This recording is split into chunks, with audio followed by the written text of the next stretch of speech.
to the program, and I'm your host, Greg Fenton. Each week, we explore topics and ideas related to the experience of people with conflict and look to promote the profession of conflict resolvers. We are available to connect with at Fenton Mediation at gmail.com and at 647-227-4734. Check out the Facebook page for Mediation Station and the group page, also to ask to become a member. Also visit the YouTube channel, Fenton Mediation, to see videos of past shows. Listen to podcasts of Mediation Station on SoundCloud, Apple Podcasts, and Google Podcasts. Please follow us at our Twitter account, which is at Fenton Mediation. The conversation today is called You're Not Hearing Me, the reality of communication. With me today will be, very shortly, Mary Trottier, and we'll have a good conversation. The program is live each Sunday night from 8 to 9 p.m. Eastern Standard Time through Zoom, of course, as you see now. We will engage in conversation with everyone attending, able to listen and watch the conversation. Microphones and webcams will be closed, and if anyone wants to contribute anything, there are two options. One is to see the chat icon as a bubble at the bottom center of your screen for you to click to then type in a comment or question and then click to send. Or you can click on the reactions icon that is also located on the bottom center of your screen. Then click on the hand icon within that for us to see you want to speak, and we will open your microphone for you to share your comment or question, and then we will close your microphone once again. The show is being recorded for both video and audio purposes that will be uploaded for public access on SoundCloud, Apple Podcasts, and Google Podcasts afterward. So today we're talking with Mary Trottier, and we're going to talk about You're Not Hearing Me, the reality of communication. Welcome, Mary. How you there? You hearing me? I'm hearing you. Yes, Greg. Good. It's good to see you. Thank you for dropping in, visiting. How about you start off and share some information about your professional journey? Okay, well, I'm currently a family mediator, accredited family mediator, and an accredited elder mediator. And prior to entering into the mediation world back in 2012, I worked extensively with families, children in the community of, I'm down in Kitchener-Waterloo. And I worked with there was a provincial program called the Early Years Program. And that was a program where early years centers and early literacy, the province decided that it was really important for children at a young age to have places to go where parents could take them and be enriched with the environment that really supported early learning, providing those experiences to youngsters that in their community free of charge, and with the hope that as they entered kindergarten, they were out of the blocks and ready to go, because we know a lot about brain research. And today's talk will be talking about a lot of that brain research and the value, the importance of the early brain development. So I started way back there, and I was brought into that program. I've also sort of been a part of the taught at the college here in the early years program and the family studies program. So my wheelhouse and my love has always been children, families, early brain development. And then I sort of parlayed that into what does that mean for the older brain, the aging brain. So then my interest became also, what are the myths about the aging brain? What happens as we age, and does the brain really stop developing? And that was what was thought years ago. Now new research tells us, no, that's not what happens. We can continue to grow the brain even into old age. Okay, So that's sort of my background. So how did you navigate into family mediation?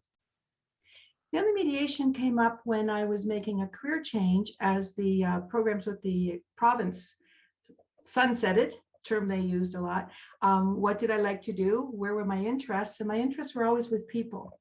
And the ability to understand and help families and people. And my true love is with children and making sure that they experience or have put in front of them the best experiences possible. So that again, sort of parlayed into mediation. How can we help those families that are struggling? And when parents are separating and divorcing, the children were my interests. What can we put in place as those families try to transition through the change? How can we help the children? So I thought my expertise would be helpful in that respect. Okay, very good.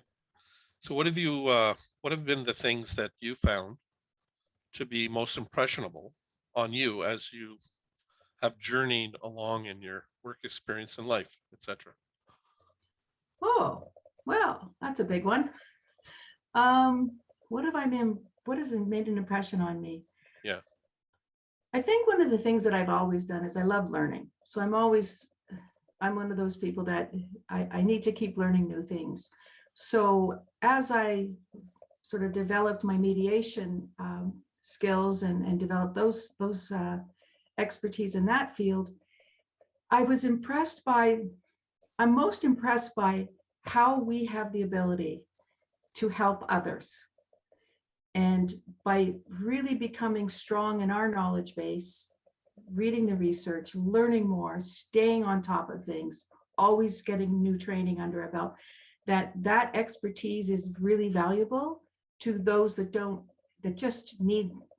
have the time to do it themselves. So we are here to help them do it. So I guess the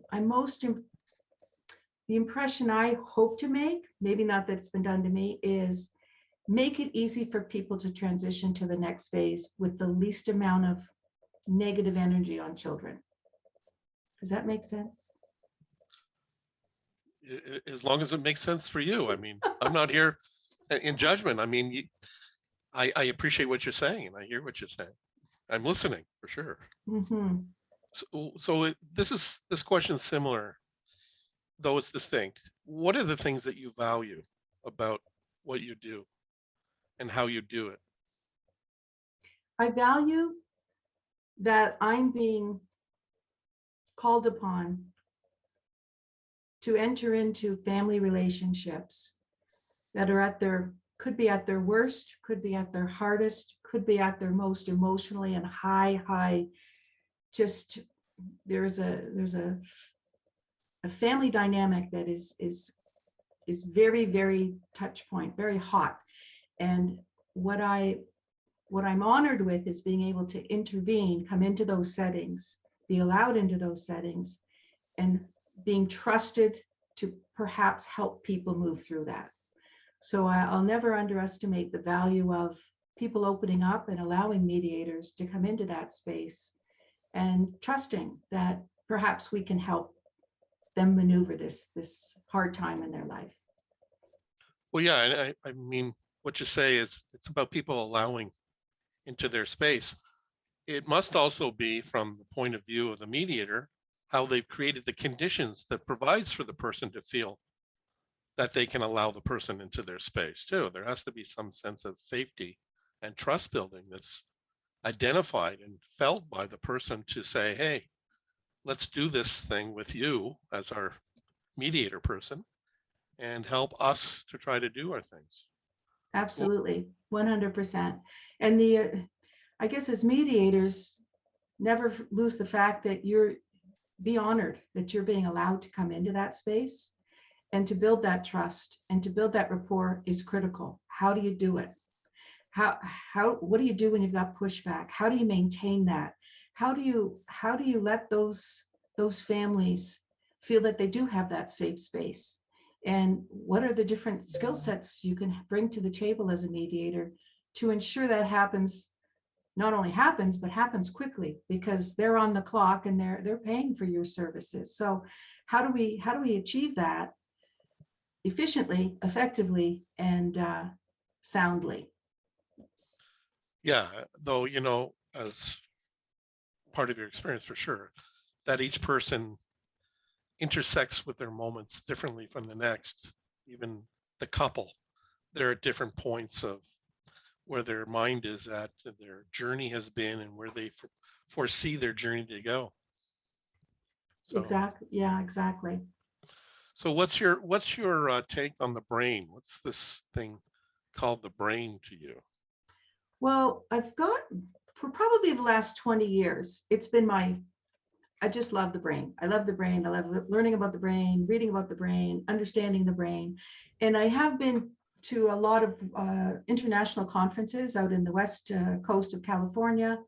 Been fortunate enough to attend speakers that are world renowned on brain research. And why it attracted me, or why I'm interested in it, is because everything we do, every experience that comes in those 5 tunnels to the brain, which I call your eyes, your ears, your nose, your mouth, and your skin, I refer to them as tunnels to the brain, Our openings to our senses or something? all the senses. Yeah. So they essentially, you have them every day in front of you.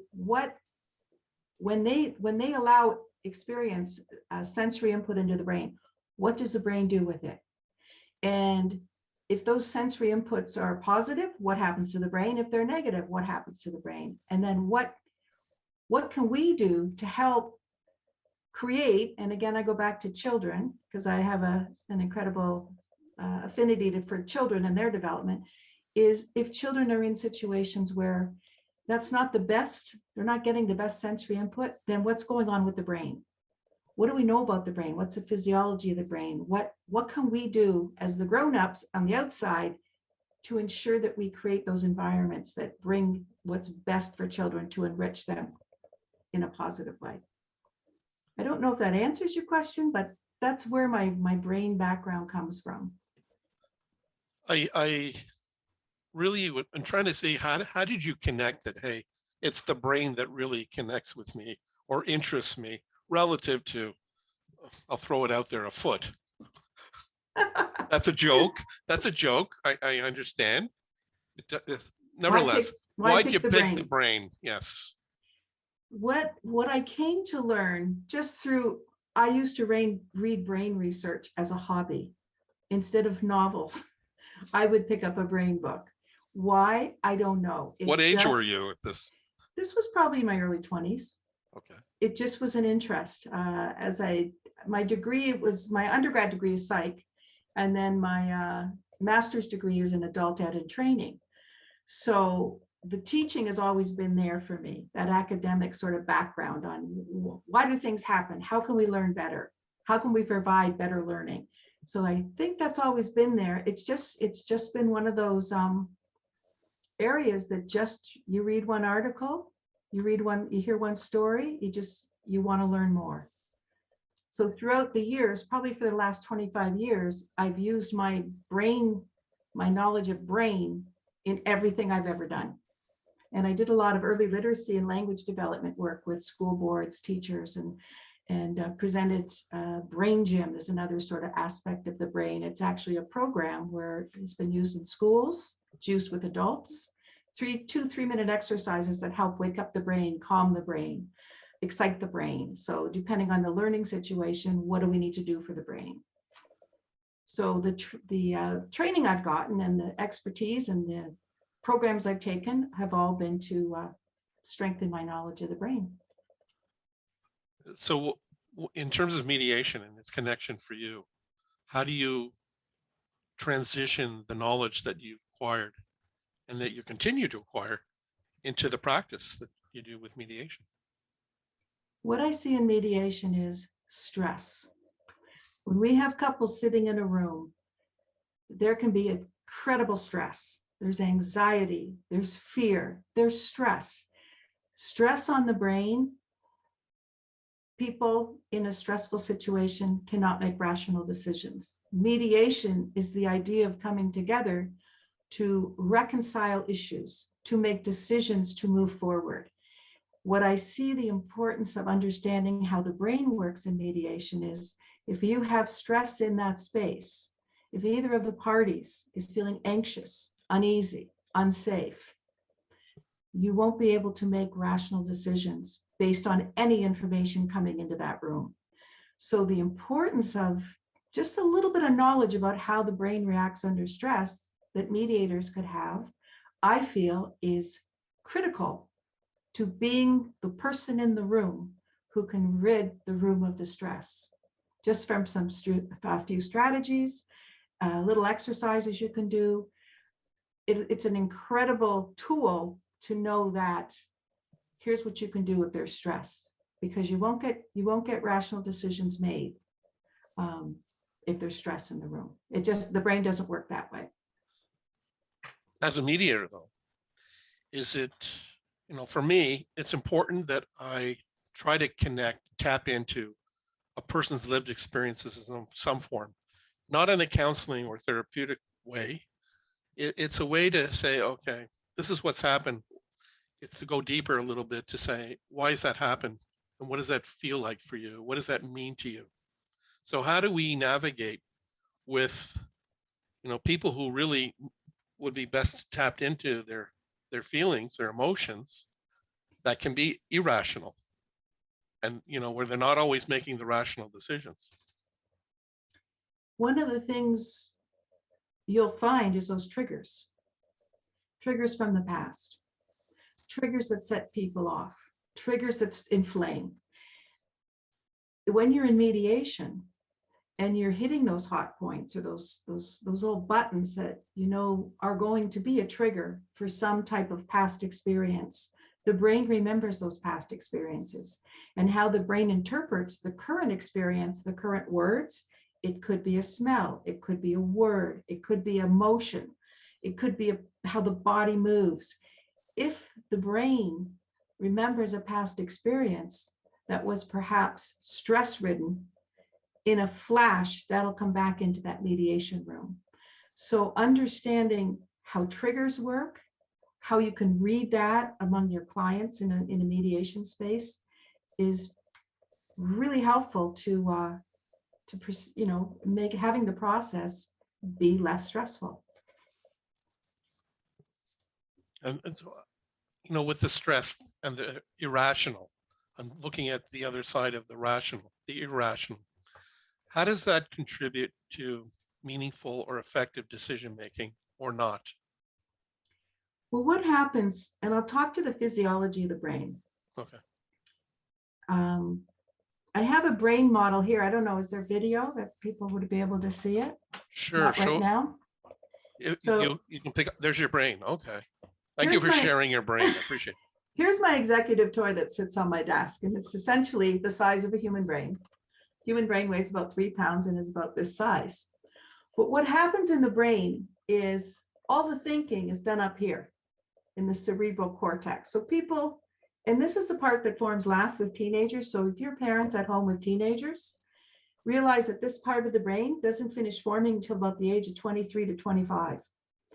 So when a teenager says, I don't get what you're saying, they mean it. It's true. They don't, because their brain can't process it. They're not rational yet at a teenage age. But this back part of the brain where you see it green, I don't know if it's showing green on camera. Yeah. That's the primitive brain. That's the brain, or the reptilian brain. And that part of the brain handles all of the, keeps you alive, your breathing, your balance, heart rate. This part of the brain, if it's functioning, this part of the brain turns off. If this part of the brain comes into play, this part of the brain doesn't work. So in answer to your question, the physiology of the brain matters. So if we have someone who is starting to feel stress in the space, is triggered by something in the mediation process, in the conversations, the narrative of the room, then this part of the brain takes over. The brain goes into what's called fight, flight, or freeze. And it's that stress response. So understanding how the brain works very simply can do wonders if you kind of click into that as a mediator in the space.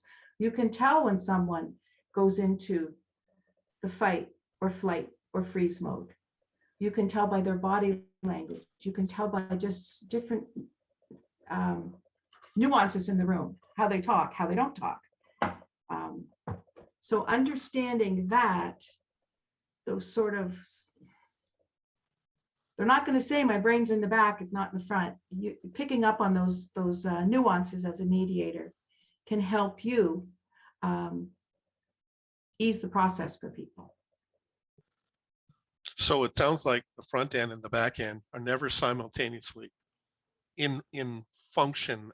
I mean, they're both present, obviously, Yeah. but they're not both actively involved. It's either the one end or the other end. Is that what I'm hearing? Yeah, what you're hearing is this is the survival brain, and this is your rational thinking learning brain. So survival versus learning, learning versus survival. Okay. When learning or rationalizing comes in direct conflict with survival, guess what happens? Survival. Survival takes over. It goes back 2 million years, however long ago mankind was roaming the planet and saber-toothed tigers were coming at them. It didn't matter if they knew how to add 1 + 1 or how many steps it took to get back to their camp. What they needed to know was, how the heck do I get out of this and stay alive? So it's an immediate reaction that always happens. It's like, hasn't changed over years, over the millions of years. It's the same reaction. If you're on the 401, it's pouring rain, transport trucks are on every side of you, you're white knuckling your steering wheel. That's called high stress.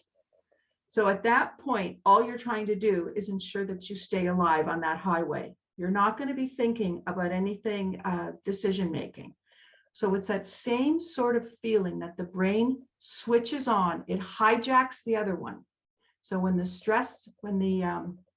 survival brain clicks in and switches on, it hijacks the ability of the front part of the brain to do any rational thinking, any new learning. And that's a critical sort of idea to remember. It doesn't matter what the stress is. It could be a nuance of a tapping of a pencil on a table from a husband that's done that to warn a wife. Don't you dare say anything. It could be as simple as a smell, an aroma from their youth. It could be one word that clicks that difference. But what happens is the survival brain will hijack this thinking brain. And there isn't a single bit of learning that occurs. And we see the same thing with children in school. If a child is not fed, they're suffering from nutrition. They haven't had breakfast. There's not enough water that they've drank that day. Those are all different circumstances where the brain is going to go into this survival mode. It needs to have certain things in place in order to be calm, to feel steady, to feel okay for learning. But when children are overtired, they've missed the bus, they forgot their backpack, they start to stress out. It's the same thing. Adults stress out too. Once that occurs, a teacher in a classroom or a mediator in a mediation room needs to be able to say, I can sense there's stress here, and until I eliminate that stress, ease that stress, and bring the brain back to being calm and feeling safe, I'm not going to get any rational decisions made, no matter how much information the parties share with each other.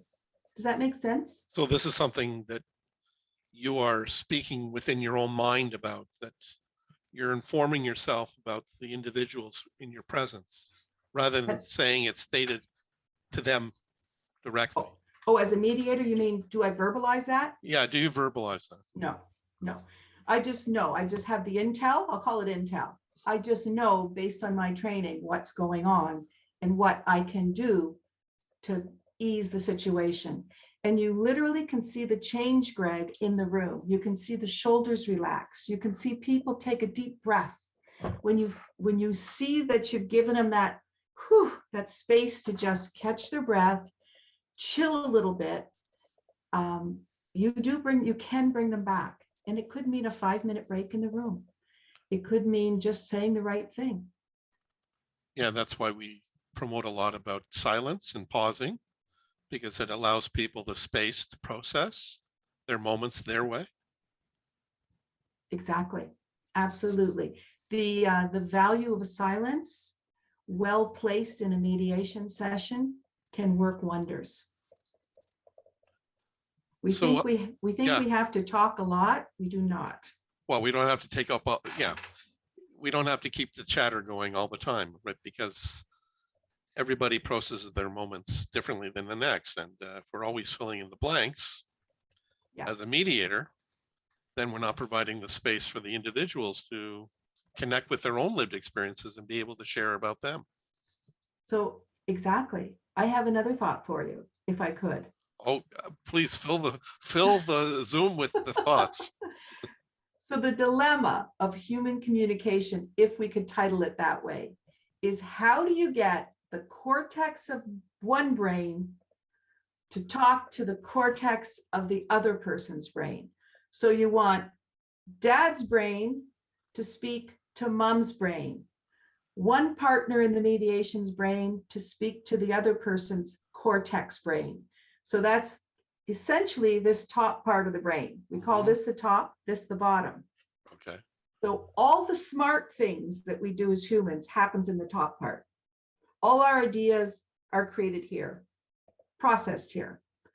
It occurs at the top, but when you think about the physiology of the body, all of these ideas, how do they get to the brain? They come up the spinal cord from the bottom. So your ideas are being generated. And in order to get them to the other person's cortex, guess where they start? They come up through the bottom. There's no cortex to cortex communication. That would be telepathy. It doesn't happen.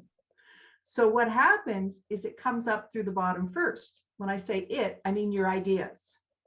So all the experiences that we have, smell, taste, touch, those are referred to as experiences very often when we talk about the brain. All the sensory experiences come up through the bottom. They enter the brain at the bottom first, the lowest part of the brain. So what we can say is the dumbest part of the brain is the most reactive part, if that makes sense. So the dumbest part of the brain, which is the bottom, it gets first dibs on any new information. That's where it's filtered through. So it gets first dibs. So it says, I get to interpret this first. So the emotional part happens first before it gets to the rational part. So the curious thing is, how do we allow it to come up here and ensure that when it gets to here, two parties can actually think together? So when you think about that, it processes itself up that dumbest part of the brain first. And if we can remove that emotional component, it's going to be there in mediation, and it's going to be, let's just say, escalated sometimes and elevated. It's going to be, it's part of the process. People aren't always happy when they're trying to decide they're transitioning to separating and into separate homes, and children are involved. So one of the things to, as a mediator, if you can say, well, I know this is how it's coming in.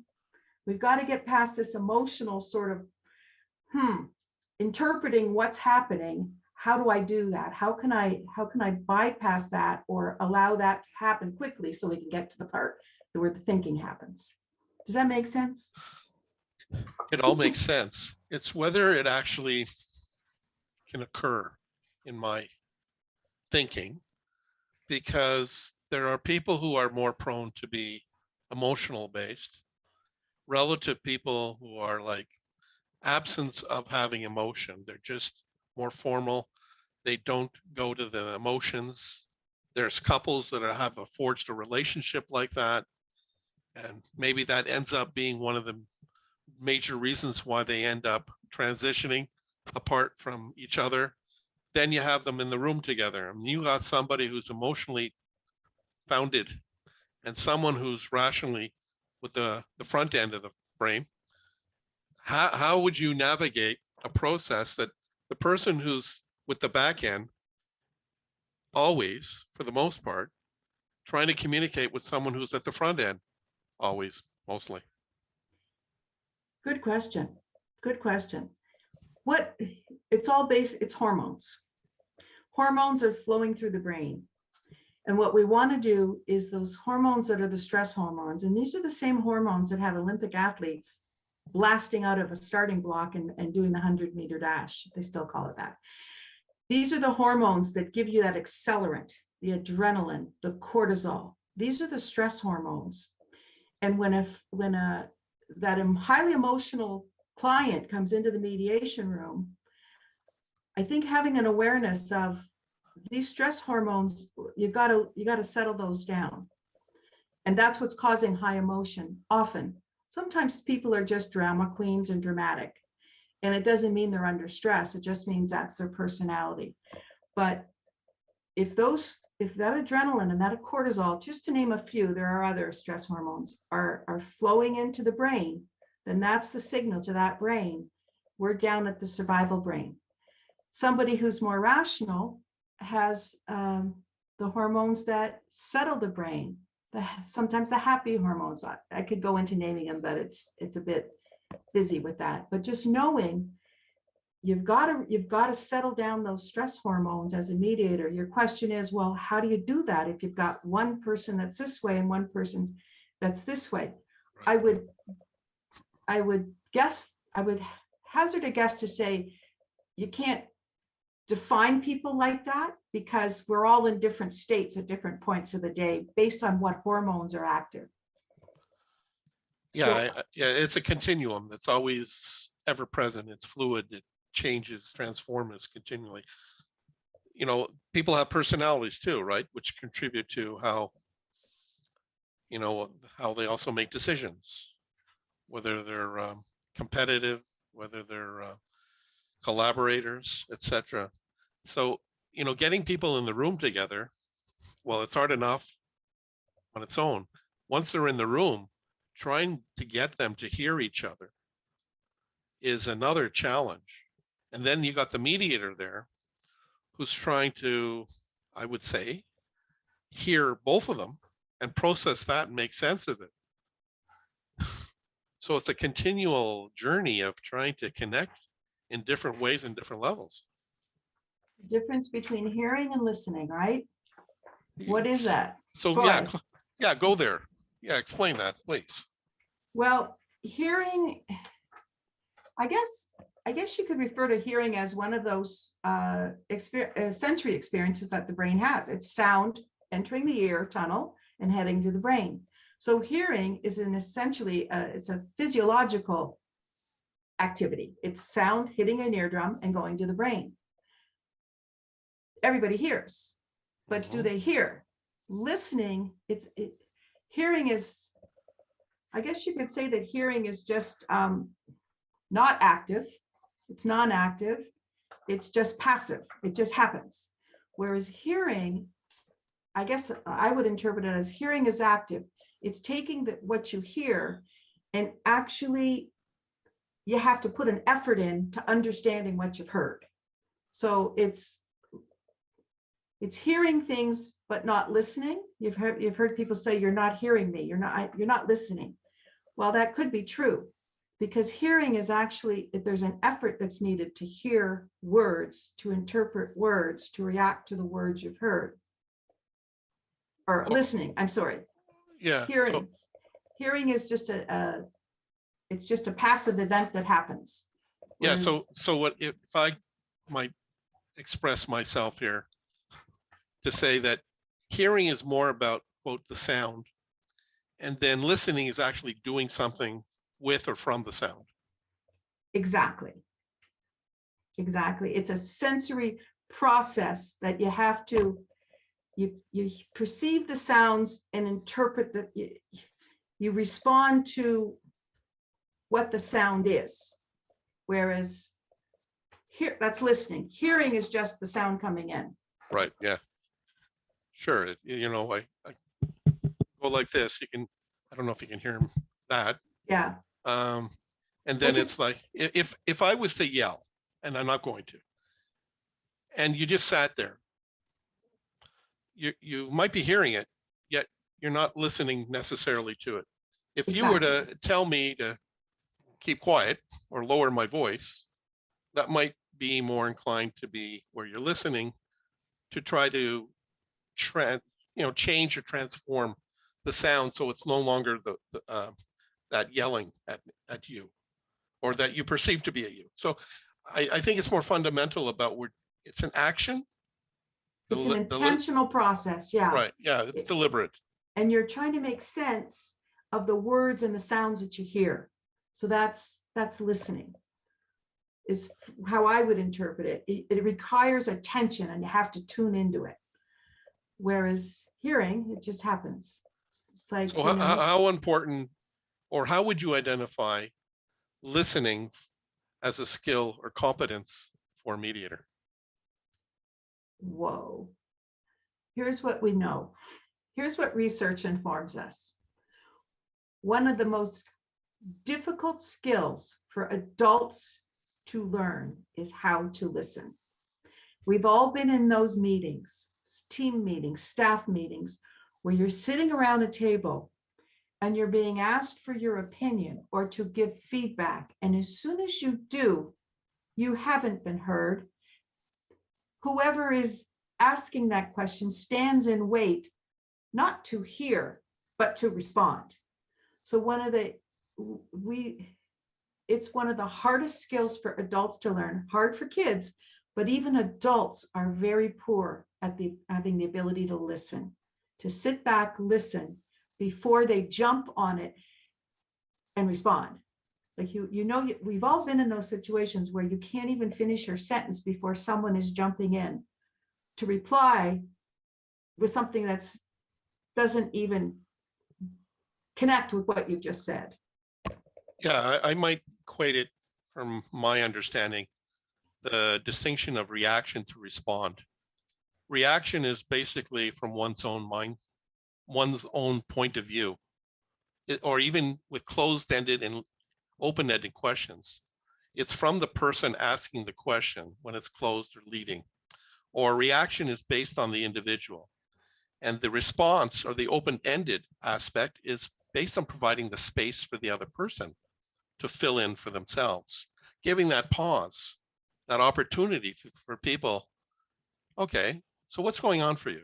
And then they fill it in, rather than we being there to keep filling in the blanks for them, not providing the space for them to fill it in. I mean, as mediators, it's critical from my point of view that I would agree. we ask these open-ended questions so that it's not about us, relative to a legal process or the justice system, where it's about affirmation, asking a question that you believe you already know the answer to. And so that's closer leading, and it's about the person asking. So relative to the flip with mediation, it's the space provided for the people you're asking the questions to fill in for themselves. And that's a skill that takes you have to work on that as a mediator, as a grown-up. Adults have to work on that, because I would hazard to say that probably most adults are poorly trained in listening, and the ability to have an awareness, a self-awareness that this is a skill set that I have to work on as a mediator. To me, now I'm speaking for myself, it's at the top, because we want to jump in, we want to open our mouths, but the ability to stay silent and allow the narrative to flow, allow the dialogue to happen is exceptionally critical in the mediation process, from my point of view. Yeah, I learned a long time ago when I was doing community mediation stuff that there was a tendency for people to, when new people came on board as mediators, that they wanted to fix it. After they did the training, then they would do their process with people, and then there would be this tendency to put themselves in the position of the people to say, I know what you could do. I know what would be best for you to do. Rather than having that self-determination, the autonomy, the power of individuals to decide for themselves. So it was imperative that we kept trying to shift people's mindsets from, you're not there to fix it for them. Mediation is a construct for people to fix it for themselves. It's more about us as the third person in the room, trying to create the conditions for people to be able to do so on their own. Whereas if they didn't participate or prior to the process, they weren't necessarily able to do it as well as that you hope to do, or create that construct within the process so that the decisions they make within the space are a higher probability to be durable to actually take place afterwards. Exactly. Touche. We're there to get them where they want to go without telling them what to do. It's a hard thing for, I think the newer beginning mediators, it just takes time to learn that skill, that you've got to let them guide, but don't decide. Those sort of colloquial lines we all use. And that kind of brings us back to creating that safe space. How do you get them to make those decisions? How do you get them to agree on fair ways to move forward, that they both feel it's fair, that they both feel that these decisions that they've made, these choices they're making together, capturing it in a mediation report, are in fact reasonable, fair, work for both of them. It won't happen if that stress is sitting in the room. And there's ways to see that stress starting to come in. If you're on the ball and you kind of know what to look for, you can start to see what different sort of ways that clients might be behaving in the room. And it might be where they're thinking, it'll just freeze, it just freezes. You can see it in some clients where whatever he wants, I don't care. Sure, that sort of freeze up, you might see that. You might see that they can't focus. They seem to be bouncing all over how they're talking or what they're bringing up. That's another sign that maybe that cortisol and adrenaline is starting to pump in. They can't plan actions. They can't seem to grasp planning any actions towards goals. They just can't seem to target in on a goal. It's fragmented, and the way they talk about it, you start to maybe see that in the conversation. Another thing is they escalate. They can't control their behavior. They start to lose sort of the boundaries of how they should be in that space. Definitely adrenaline and cortisol have come into the space. And then sometimes you'll see, it's hard to label it, but distorted thoughts. It's just the wild sort of suggestions that are off the wall, that you just kind of think, where did that come from? I don't know. Yeah. You kind of are sitting in there as the room as the mediator going, well, that was a different one. That came out of left field. Like, and they start, you might even see them starting to breathe faster. You can almost see red necks, where you see that stress coming into play. Their heart rate's pounding, and these are some of the signals, visual signals as a mediator, you might want to try to pick up on. And again, that's all brain. That's the brain starting to go into that high arousal, that fight, flight, or freeze. And then the person that sits there and won't answer, crosses their arms and they just won't answer. They don't participate anymore. So what do we do? How can we help? Yeah. Take a break. Take a break. Go for a walk. What research tells us about this simple thing as walking, heel to toe, arms swinging, heel to toe, left foot, right foot, just walking in a hallway, that patterned movement helps to bring the brain back. As simple as that sounds. Any type of planned, patterned movement, physical movement, and that's where the 5-minute break, take a walk in the halls, go outside, move around, is one of those things that calms and brings the brain back. As simple as that. Silence is another one. Just have the room be quiet. I see the process that we do from a point of view of trying to help people acquire some skill sets that they may not have as well developed, i.e. communication skills or even awareness, and some sense of connecting with some concepts. So I see it as a skill building and also educational means too, not only for decision making, because for me, my journey has been that what's the point of trying to get people to make decisions if they don't know how to make decisions. So the idea is that giving them some capacity building within the process, skill building, that's actually the primary purpose rather than the actual decision makings. Because if they acquire the skills, then they would be more higher probably to create the decisions they need to make as part of their life and transitioning on. So if they got a decision that worked for the, the benefit of both or more, if there were multi-parties, that wasn't the goal. It's the skill building, because it was really about giving them the tools within the process so that after the process, they didn't really need us as much as they may have thought. And I'm not looking to create a codependency with individuals. And so would you ever use props within your process? Funny you should ask that. I have, what I'll do is I'll intentionally, as we set up the mediation room back when we were in mediation rooms, I will actually have fidgets on the table as part of the process. And I don't know if that's what you were asking, but I use, for example, I don't know if you've seen these poppets. No, how do they work? Oh, these are on trend. You push, I don't know if you can see, they're like bubbles. Yeah, I see the bubbles. And then when you push them, they click and they pop out. So they're just something to keep fingers busy.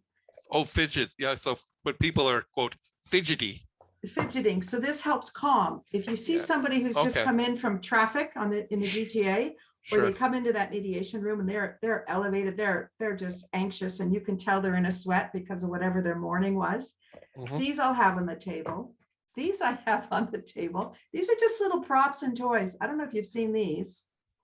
These are those stretchy, like that they got magnets. Yeah. And they connect. They'll bundle your wires on your computer. Well, they all have magnets, they stick together. Sometimes these just sit on the table. So where when you say sit on the table, where is that in relation to you and the people? Just the table that sits in a mediation room. Is it to the side, in the middle, for example? The middle, by the Kleenex box. And then if they say, hey, what are these? These are this is like a Gumby. Looks like me. So these just sit there, and it's like, you think maybe it's childlike, or it looks infantile, or like quite chill. Not at all. These, what we know is, I used to do workshops all the time with school boards and that. And before they came into the workshop, I would have crayons and placemats that people would just come in and color, because they're coming into the meeting at different times. They'd sit down and color. The comments I got about how that coloring, while we waited for that first 3 to 7 minutes where everybody came into the workshop, the comments I got about how that just was so soothing and calming, the act of coloring a piece of paper and a picture on a piece of paper. So I would say, keep your mind open to these little simple things that actually could just de-escalate those stress hormones immediately. And even actually provide a space for people to connect within. Like if you gave them a piece of blank paper and some crayons and say, okay, so you've been talking, that's a mini brain? That's a stress ball mini brain. I have a bunch of these in different colors that I might have out too. So, just the stress ball. And you see these with a lot of school boards will have these for kids too, the fidgets and stuff. And then there's the spinners. I don't know if you've seen these. Those might be on the table. You got a large table there. All these props. But it's all what we do know works. And it's as simple as that. And if that just takes somebody's mind off of screaming right away when they come in the room, perhaps it might work. So here's a question coming from the crowd, the audience. How do you address stress on a Zoom mediation? No table there. So, these props are not actually in the physical space that everyone's in the same presence of. How might you adapt this? Can you? Well, you can't put physical props through Zoom, but what I've done is, all I can do is take a break. Let's catch our breath. Let's go for a walk, take a break. I've used that. just to get that movement, that patterned movement of a walk, which we know works. So good question though. If I think if you maybe if you're into the meeting and you're into your third or fourth meeting with a couple, perhaps you could show this and say, your kids got any of these sitting around the house? Bring them in. If you feel you want to just fidget with them, you could offer that up. That's just on the fly right now, I'm thinking. Because this toy isn't in a lot of homes, these little pop things. Yeah. Yeah. So, I mean, that's part of the reality too, with us transitioning from in-person delivery pretty well most of the time to now shifting more predominant to be through remote for the current time. So it might transition back in some hybrid model. It's like some of the things that were able for us to do in the in-person delivery are not necessarily easily transitioned to do this way, in the visual way solely. And we can't pick up on, we're limited in terms of the body language that we can't see people's bodies below some point of the chest. And Yeah. some of us like to work to figure out what's the hands doing, what are the fingers, what are the feet doing. I know that's been one of the aspects of Zoom that I haven't appreciated, because I had a high sensitivity to seeing those body language things, and I would read that. I use that constantly just because that's my training, and I can't get as much of that in the Zoom. Of course, you can't. What you do see is cattails and dogs jumping up. It's like, okay, if you want to get your cat and just pet your cat, do that. I've seen that happen. So yeah, that could be a prop too for people in terms of to try, cope with the moment of their stress and anxiety. Yeah, would it be helpful? Do you have a cat you just want to bring in? Bring him in. Or you got a dog. It's just you got to be creative for sure. But I know that's been a big thing. When you're in the same room, you can see the eyes looking different ways. You can see the positioning of the shoulders, the chin, the tension in the neck. It's hard to read on a screen for sure. Yeah, and that's why I really feel that it's important that if we, as the mediator, if we feel that something could be helpful, not to limit ourselves with the possibilities of providing props, different manners of tools, forms of expression for people to be able to connect with. That can be a pathway for people to really understand themselves, because I think to make decisions about with a collective of another person, one has to first connect with self and to be aware of self, and then with intention and purpose seek to connect with another. That's about the relationship, especially in family as co-parents. That's a template that I believe we're ideally looking to create. If it's not happening already, it's to be the vision, to be the template to happen. And yeah, I would agree totally, Greg. And that teaching component for me is always there. How can I give them information? How can I provide them with some tools, some strategies? What do I know that I can share? And what happens sometimes is those parents now have a way to create the safe space themselves. Mm-hmm. And then guess what? They now have new skills to take to their children, depending on the age of those kids. Maybe they can say, hey, this is how I kind of relaxed myself or calmed myself when it was getting stressful. Maybe some of those tools, those strategies that they use, they can now share with their children. Not that they would say, I'm going to share this now with my child. It will just naturally be something that they now use. You just don't know where that will go, but having offered it is a good thing for sure. They have the tools now to create what you just said. They do it themselves. They don't need us to continue to be the spot where they can make decisions. They can make rational decisions and get along and be calm in those decisions without having, I guess, us keeping them on the rails. Well, I mean, for me, that's not healthy. I think the greatest template is for them to be able to make decisions together, ideally first on their own, and then to be able to share that with another person, the collaborator that they're seeking to create that cooperation for, because it is a mutually inclusive process about making decisions about the best interest of a child or children. The two parents have to be on the same page, ideally, to have healthy and productive decision making and children as a result of the decision making. So I think a major barrier could be that the mediators perceive, no, we can't do that. No, you can't do that. You know, the people who look in the box through that's the box and that's the format of it. The traditionalists will say, and I like to provoke that and be a disruptor and say, you know, whatever works. In fact, it's not about me, it's about you. So here, if I'm meeting with one person in an intake as a process, I would want to connect with that person to better understand what works for you, what makes you feel as comfortable as you can be, especially in light that you're coming into the room with a person that you're struggling with in some way.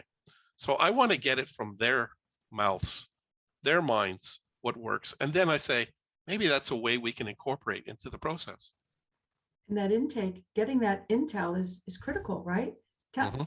Tell me how we can make this easy for you. Let me know. Yeah, and you're showing intention and purpose by asking those questions. So that's your self-awareness, which is about, you know, showing moving from sympathy to empathy to actual compassion, where for me, that's, I want to actually do something to assist you to assist yourself. A good question. Exactly. Exactly. A good question might be, how are you feeling right now? And they might say, I'm scared. I'm on Zoom. I don't do this. I'm stressed. Well, what could you do? What would help you relax? Would it be bring your cat in? Would it be Mhm. have your infant in the room with you on your lap, or your baby? Or do you want your dog in the room? Like, what do you need? And they'll share, and you say, well, let's get that going. Yeah, let's see how we can make that possible. Exactly, because that's what you want to do. You want to think of that physiology of the brain.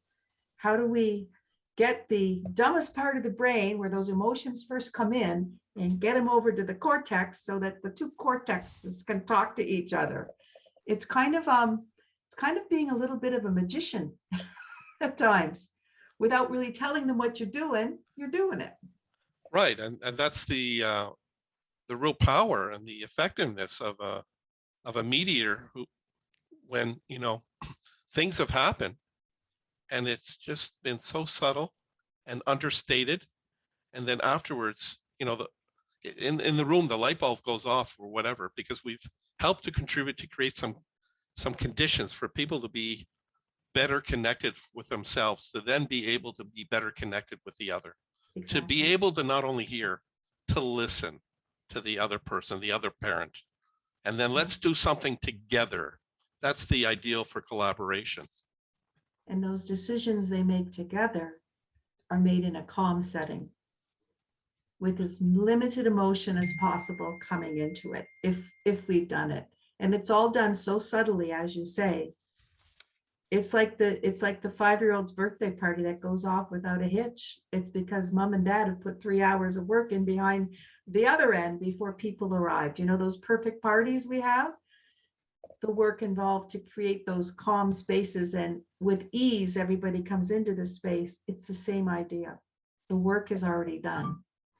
Yeah, so the intention again is to invest in the effort to create this pathway for people to be able to hear and then ultimately listen, to then make fundamental decision making together.